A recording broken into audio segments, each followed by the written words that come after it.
salaamaaleykum mbokk yi ñi ngi leen di nuyu di leen ziar di am ci yéen ñëpp mbégte ak kontante di amaat encore saa su ne mbégte di jàkkaarloog yéen tey ñu fas yéene waxtaanee loo xamante ni bi lu am solo la ginnaaw bi nga xamante ni bi président de la république yëkkati woon na ay kàddu daal di ne ñi nga xamante ni bi ñoo ànd ak moom bu ñu wax ci mbir mi loolu nag nekk loo xamante ni bii lu am solo la ndaxte dafa am loo xamante ni bii nemmeeku nañ ko ci jamono jiñ toll nii loo xamante ni bii ñi mu ne woon noppi leen dafa mel ni ña ngay wër plateau yi di ratatati. gis nañ ku mel ni arrivé ki nga xamante ni ki moom la ñuy wax Birima Ndiaye mais aussi tamit gis nañ arrivé ki nga xam ni moom la ñuy wax Mame Gor moom itamit mu wàll si ci li nga xam ni moom mooy mbir mi. muy ñi nga xam ni ñooy perroquet yi nga ànd ak président de la république nga xam ni ñooy les grandes gueules yi nga xamante ni ñoom dabu wuñ lu dul wut bànneexu ki nga xam ni moom la ñuy wax président de la république waaw parce que saa yuñ koy waxal rek dañ koy waxal lu neex ginnaaw bi président ne noppi leen ŋaaŋuñu waaye dafa mel ni bi président waxee ñoom tàmbali nañ joxe li nga xam ni bii mooy seen avis ca la nga xamante ni bii mooy mbir yi nga xam ni ñoo xew ci penc bi. léegi nag dinañ jàngat lan moo waral ñoom ñu noppi woon ba ci yàgg ñu commencé di wax lan moo xew ci diggante bi lan moo soppiku ba tax ñoom ñu retourné bëgg a taxaw jàkkaarloog askan wi di wax ndax dafa am lu waral loolu wala déedéet loolu lépp dinañ ci ñëw mais dañuy déglu ki nga xamante ni ki moom la ñuy wax Birima Ndiaye mu am ay kaddu yoo xamante ni bi yëkkati na ko kaddu yooyu nag jara jàngat waaye tamit dinañ déglu Mame Gor Diazaka kaddu yi nga xam ni moom la wax waaye balaa dara di xew dañuy àndandoo rek teewlu kaddu yi nga xam ni Birima wax na ko ñu déglu kaddu yi yan kaddu la ba pare ñu soog a ñëw joxtaan. avant li ma dama koy maa ko assumé la dem porter plainte Ousmane Sonko avant ce jour du 2 quand il a porté plainte gendarme ni ko li wax c'est tellement grand amène-nous des preuves foofu la problème bi nekk. Quand Ousmane Sonko allait le 2 xamuloon ni on l'attendait pour chercher des preuves contre lui malheureusement pour lui. non même may gën Adji Sarr va parler man elle m'a dit que. un mois avant li ma dama koy maa ko assumé la dem porter plainte Ousmane Sonko. nee na Adji Sarr moo ko wax ne ko un mois avant coow li di xew demoon na porte plainte ci gendarmerie ne ko li ngay wax dafa garaaw lool demal wuti ji preuve c'est que ndax noonu la gendarmerie di fonctionner quoi di nga xam ne loolu la Birima wax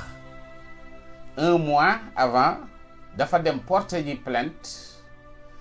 ku porter plainte viol ne dañ ma violé gendarmerie ne la li ngay wax dafa garaaw demal wuti ji ay preuve yow nit ki ndax loolu yenu na maanaa li nga xam ni moom la Birima di wax ci télévision ndax lii yenu na maanaa yow violé nañ la ginnaaw biñ la violé nga dem porter ji plainte ñu ne la demal wuti ji preuve gendarmerie moo lay wax ne la léegi yow nga dem wuti ji preuve ma defe ne bu fekkente ne bi dañ la violé bon suñ jox musu yàlla bu ma xam koo xam ni mës nañ ko violé wala dara mais procédure bi Birima wax nii mu wax ni noonu la yëf yi tëddee est-ce que lii xel mën na ko nangu c'est que loolu mooy li nga xamante ni bi mooy li ma bëgg sénégalais yi ñu jàngat ko yow porté nga plainte dem nga gendarmerie ne la li nga wax lu garaaw la demal wuti ji preuve ma defee ne gendarmerie ginnaaw bi nga xam ni porte plainte nga ba pare ba yóbbu li nga xam ne moom nga war a yóbbu parce que balaa ngay dem ne da ngay porte plainte viol xanaa di nga wuti ji certificat médical di nga wuti ji yeneen ak yeneen yoo xam ni moom mooy preuve yi waaye doo ñëw rek ca gendarmerie ràccal leen ne leen dañ maa violé xanaa yëf yi war te demee noonu laa yaakaar dama yaakaar ni xanaa doo ñëw ba ci gendarmerie rek ñëw rek ràccal leen ne leen man de dañ maa violé nii la demee diwoo ma violé xanaa ne serait-ce booy dem di porte plainte am na loo xamante ni bii war nga ko yóbbu te loolu mooy wane ni violé nañ la loolu mooy preuve pour gendarmerie war a mën a def li nga xam ni mooy enquête am et pourtant Birima mi ngi koy wax ci plateau boo xam te ni bi ña fa ne mais mel na ni daal waxuñu ko de mel na ni daal affaire bi dafa mel ni Birima li mu wax lu garaaw c'est que Birima il n'est pas intelligent moo tax ku muy kaasal ku ne wala mu lay waxal ay waxi dof rek ngay dégg parce que lii wax la joo xamante ni bi waxi dof la waaw parce que wax ji nga xamante ni bi moom la wax du waxi nit waaw parce que defe naa ni nit ki bu fekkente ni bi violé nañ ko mu war a dem ci yoon dana wut li nga xam ni moom la ñuy wax dossier yóbbu ko ci yoon wane ni dañ ma violé c'est parce que bu boobaa fekk na nga daal di dem wut sa médecin wut sa certificat médical jaarale li nga xam ni moom la yëf jaare yóbbu ko ci gendarmerie léegi nag gendarmerie nag ñoom mën nañu wax ne peut-être ñoom ñooy dem di seet ndax viol bi nga xam ne moom nga wax dëgg la wala du dëgg waaye bu dee gendarmerie moo lay wax ne la yow nga demaat wuti ji preuve te pour mu ndaw si wut preuve léegi dafa war a demaat pour ñu violer waat ko pour mu mën a am preuve dafa war a demaat pour ñu violer waat ko ah kon loolu noonu la mën a amee preuve léegi il fallait que moom ndaw si mu demaat ñu violer waat ko ba koy envoyé message ne ko maa ngi ñëw violé la pour mu mën a am li nga xam ni moom la ñuy wax preuve loolu viol la donc je pense que ni Birima lii mu wax nii ay waxu ku daanu ci sareet la mais balaa dara di xew dañuy ñëwaat ànd ak déglu tamit Mame Gor Diazaka mi nga xamante ni depuis quelque temps moom it commencé na tëb bokk ci li nga xam ni mooy coow li après nag ñu soog a joxe suñu xalaat ci li nga xam ni moom lañ gis ci li nga xam ni moom la ñuy wax coow li je vous en prie. su waroon bu meloon ni mu war a mel man ak moom ñooy ànd parce que man dama am jikko révolutionnaire man dama lay wax fii laay taxaw fii ci Sénégal bokk Macky Sall mayu ma 1000 francs dama ànd ak moom parce que dafa yaru dafa am sutura Macky Sall yaru na ba jël réew mi nit mun na am jikko bu nekk mais mënoo ko boole ak yaram toroxal ko Ousmane Sonko dafa yàgg a taxaw fii Sénégal di weer ay nit di dénoncer ay nit lu mu xamal nit wax ko yàlla nag gis nga yàlla dafa am sutura dafa suturaal jaam ñi wax naa ko bi ñuy door a démarrer émission bi ki nga xam ne moo gën a màgg ci àddina bi tax ñu créé ñu mu ngi tudd Muhammadu Rasulullah li muy ñëw jëmmi doomu aadama la taxawee kon doomu aadama dañ ko war a suturaal mais Ousmane Sonko politique ko weer nit la am moo tax yàlla weer ko ba pare yàlla bi mu koy weer ko ci politique xam nga mënoon na ñu dem élection mu gagné ñu ne Ousmane Sonko moo gagné ñu foqati pouvoir am mu xeexloo nit ñi dem xeex mais affaire yu jigéen lañ ko jàppee. kàddu yi mooy yi nga xam ne moom la Mame Gor yëkkati wane ni moom révolutionnaire la tey jii bu fekkoonte ni bi Ousmane Sonko ci jëmmi boppam am na nu mu doon demee moom ak Ousmane Sonko ñu ànd Mame Gor fan la nekkee révolutionnaire day tappale quand même xam nga Mame Gor vraiment dafa nekk loo xamante ni bi ko du dawaar parce que xam nga nee na papaam nee na ko yàlla dane ko fen bàyyi fen moo gën julli moom loolu la wax quoi moom nee na loolu la ko papaam wax nee na ko bàyyi fen moo gën julli Mame Gor wax na wax jooju quoi nee na looloo tax moom dëgg rek lay wax quoi waaw te Mame Gor moo ne fi woon moom Ndongo Lo ñoo dàq way ci Sénégal wax jooju nag laa bëgg ngeen firi ko ba xam lan la waaw moom Ndongo Lo ñoom ñoo dàq way ci Sénégal ginnaaw Ndongo Lo moo fi dàq way donc loolu la waxoon quoi waaw moom Mame Gor mu bokk ci ñi nga xam ni jàppee na boppam ku mën a way waaw léegi nag Mame Gor munta ànd ak Ousmane Sonko parce que dafa bëgg lu yomb xam nga c'est que nit ki boo bëggee lu yomb rek bëgg di am te daanaka li ngay am doo liggéey boo xamante ni bii mooy war a tax nga am mais da ngay làqat ci maanaam Mame Gor kuy làqat ci la quoi maanaam danaan businessman la maanaam koo xam ni dañuy lijjanti waaw di lijjanti nag faaw ngay lijjanti ay mbiru jàmbur ngir kooku tamit di mën a lijjanti say mbir donc loolu mooy lijjanti moom képp koo xam ni yaa ngi koy def rek mooy koo xam ni wax dëgg fa yàlla pour nga mën a ànd ak ki nga xamante ni kii mooy Ousmane Sonko du yomb làqar ceeg lijjanti moom yenn yooyu mooy li nga xamante ni bi rek moo jëm ci xeetu tappale léegi nag pour wane ni ki nga xam ni moom la ñuy wax Birima nga xam ni ci moom la ñu romb ak ki nga xam ni moom la ñuy wax Mame Gor Diazaka lan moo sabab ñoom ñaar ni nga xamante ni bi noonu lañ doxalee te ñu noppi woon ginnaaw bi seen kilifa waxee di président de la république ñu wër di wax lan moo ko sabab li ko sabab mooy dañu jàppoon ñi nga xamante ni bi jàpp naa ni ñi nga xamante ni bi defe naa ni ñooy ñi defoon complot bi jàppoon na ñi am nañ lu dëgër lu dëgër këcc loo xamante ni bii nee na ñun de am nañ loo xamante ni bii tey waa ji buñ ko dugalee fii dootu ci génn. léegi nag bañ ko fa dugalee ba noppi ñu ne mbir mi mbiru ñaari sénégalais la donc mbirum politique dugg ci ñaari sénégalais la mbirum politique dugg ci loolu mooy li nga xamante ne bii ñoom moom la ñu wax. mais bi ñu waxee loolu li neex ci mbir mi mooy que ni li nga xamante ni bii ñoom moom lañ wax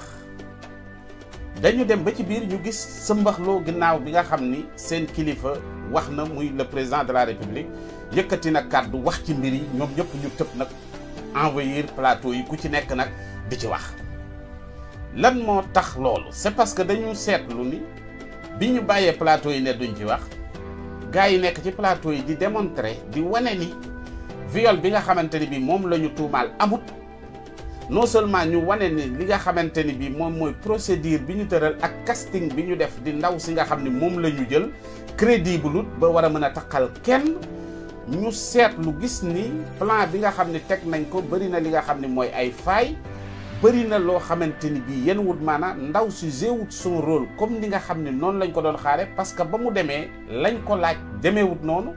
tey tamit mu am dossier médical boo xamante ni bii gendarmerie bi mu defee enquête am yëg nañ ni ndaw si ci jëmmi boppam yàgg na sëy lu yàgg nay am ay rapport tey bés bi nga xam ni ci la wax ni dañ koo tëddee kenn tëddeewu ko loolu doxul ñu gis ni ñi ngi perdre ginnaaw bi nga xamante ni tamit am nañ avocat boo xamante ni bii soobu si na ci langue gi muy maître El Hadj Diouf moom it bi mu ñëwee dugg ci dossier bi di ci xuus far daje ak ki nga xamante ni kii mooy Dame Mbodj mu am nu mbir yi demee affaire ya jaxasoo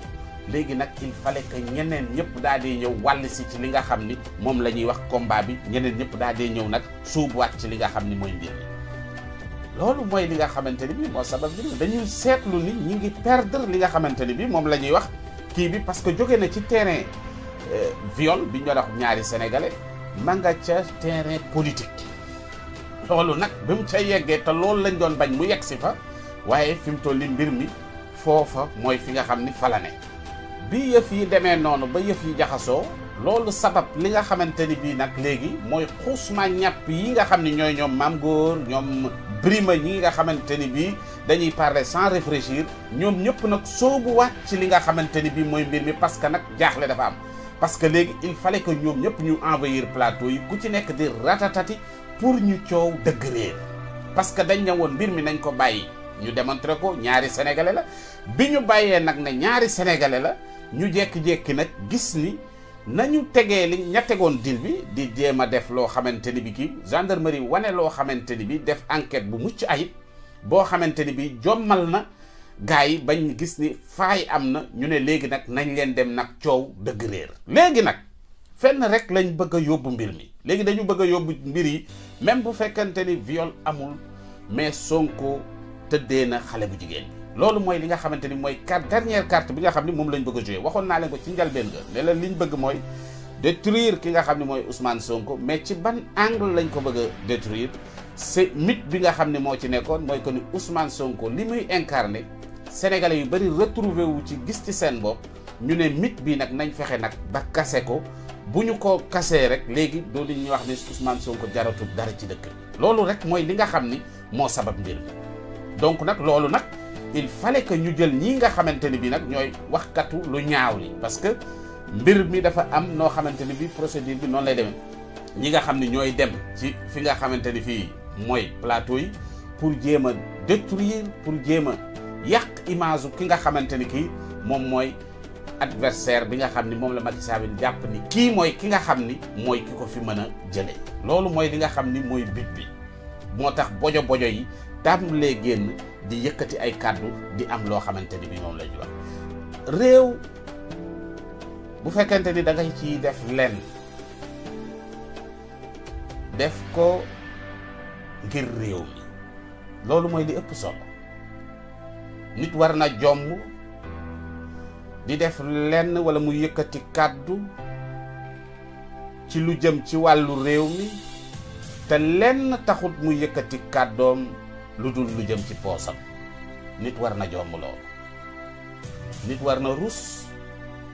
ne man kat li may wax nii dama koy wax rek waaye uniquement ngir am koom goo xam ni kii moom laa ci am waaye seetuma ci sama diggante sunu borom. ku ne xam na ni li nga xam ni moom la ñu tëral wax di yëf yi nii la tëddee duggul ci benn xel boo xam ni boroom nit ku normal la amu ci. duggul ci kenn koo xamante ni kii nit ku normal nga sa xel nangu lu mel nii même ki koy wax sax di ko nett li gëmu ko moo xam ñoom ñëpp ñi nga xam ni ñi ngi dem ci plateau télévision yi di ko wax xam nañ ni ñi yëf yi tëddee dañ koy wax rek séentuwuñ ci lenn lu dut luñ ci am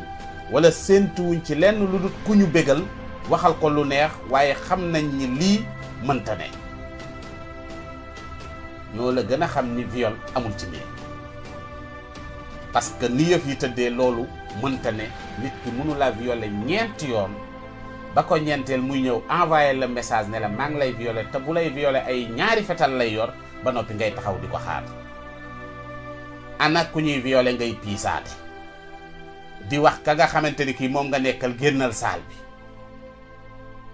pour ma wéet ak kii et pourtant dañ lay violer te ñaari pistolet la ñuy génn ngir violer la waaye yow yaay piis ki nga xamante ni kii moom nga nekkal nga xam ni sax peut-être sax mën na la jàppale ba nga aar la boo bañee viol. loolu kan moo mën a gëm lu ni mel. loolu mooy li nga xamante ni bii mooy li gën a doy waar nag ci jamono ji nekk nii. mbokk yi ak xarit yi ñuy delluwaat encore une fois di wax ni ñi nga xamante ni ku ci mel ni Dame Mbodj nga xamante ni bii te jàpp nañ ko ak ki nga xam ne mooy Karim Xurum Xaq ak ñeneen ñi nga xamante ni bii jàppoon nañ leen ñuy bokk ak ñoom li nga xamante ni bii mooy mettit bi di wax le président de la république na delloo si xelam. réew mi jàpp-jàpp yaa ngi bëgg a bari lool te ñëpp ñi nga xamante ni bii ñi ñuy jàpp lañ ay nit lañ yoo xamante ni bii yu yor njaboot lañ te xeexuñu lu dut ngir yoon tegu ci yoon te yow yaay ki nga xamante ni kii yow yaay gardien de la constitution comme ni nga xam ni noonu la ko Aziz Mansour Mbaye doon waxee. kon defe naa ni nit kuy xeex ngir njub tegu ci njub yaa ko ca war a jiitu waaye doo utiliser li nga xamante ni bii kat mooy force de l'ordre yi di dammat ñi nga xamante ni bii ñi ngi xeex ngir njub tegu ci njub. réew bu fa justice jógee mënta jag amul benn réew bu amut yoon réew moomu di jag. mbokk yi ak xarit yi ñi ngi amaat mbégte ak kontante saa suñuy jàkkaarloo yéen ci l'émission des émissions di joxante dig daje beneen yoon incha allah jërë ngeen jëf.